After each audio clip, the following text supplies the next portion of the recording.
Hi, I'm Charlotte Knott of CK Architecture and CK Architecture Academy, and today we're going to talk about one of my favourite topics. We're going to talk about how to design a sustainable house or extension. So one of the first things that you need to think about when designing a sustainable home is orientation. So that's all about which compass direction your house faces. So in the Northern Hemisphere, we can make use of solar gain, which is free heat from the sun, from the south. So when you're planning the spaces, you need to think about what spaces you want to be able to heat up. So often they're spaces that you'll spend more time in, so not really your kitchen or utility spaces, things like that, but the living areas. So you might want to think about locating those further to the south and make use of that free energy from the sun, which also helps to reduce your heating costs and your energy bills.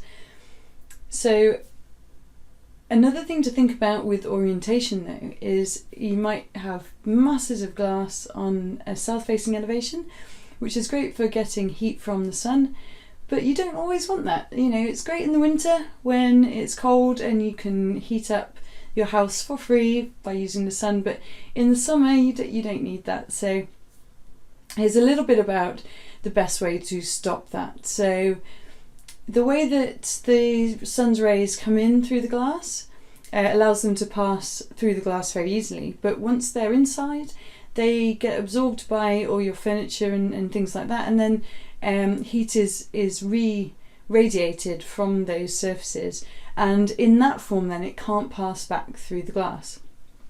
So with that in mind, the best thing to do is to stop those sun's rays from entering in the first place.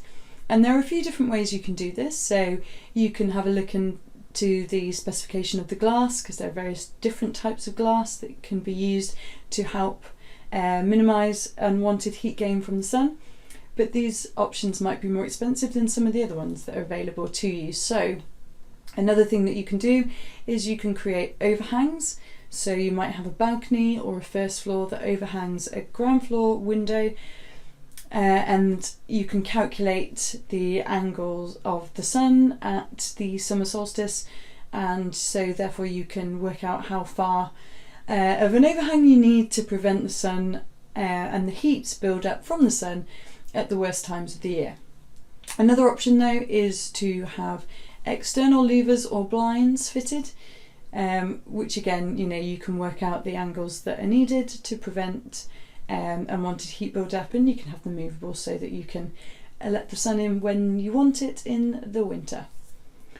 So another thing that's important as well is the light. A sustainable home, one that reduces its need for energy consumption, is one that provides enough light so that you can minimise the amount of reliance you have on electrical lighting. Also, we spend 87% of our lives indoors now, which is a hell of a lot of time, and for our own well-being, we need natural light. So you've got to make sure that there's enough natural light in all of the spaces in your home or your extension, because that will really help with preventing SAD, which is seasonal affective disorder, and in preventing vitamin D deficiencies. So another really important factor of creating a sustainable home is to get the fabric of the building right. So by the fabric of the building we mean its envelope, so the walls, the roof, the floor, everything that encases the home.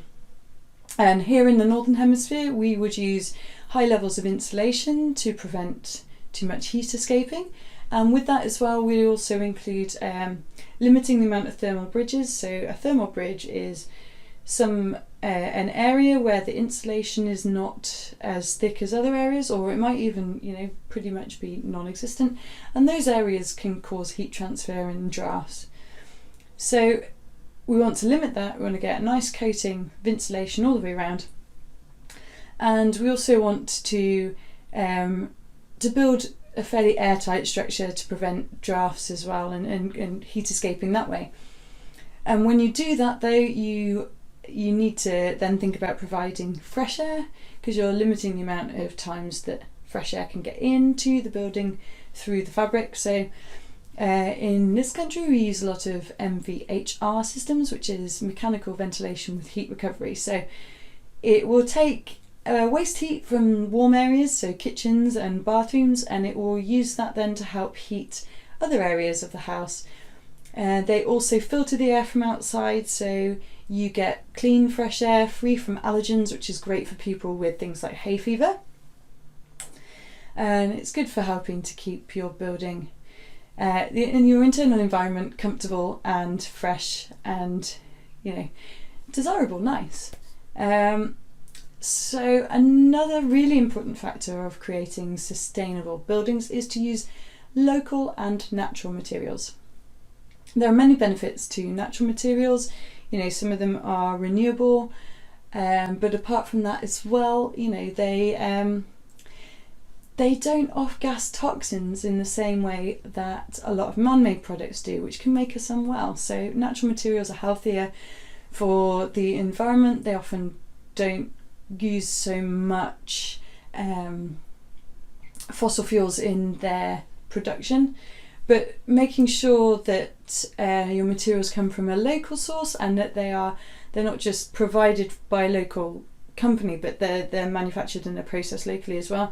That can reduce the amount of carbon dioxide that is used in their transportation from, you know, where they're produced to the site that they're used, and thereby reducing the overall carbon footprint of your building.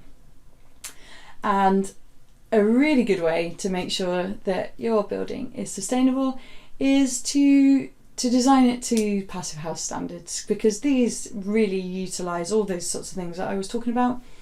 So it's fabric first approach, so it's all about getting the envelope of the building right, so reduce the energy consumption of the building and to create a healthy, comfortable environment for people that inhabit it.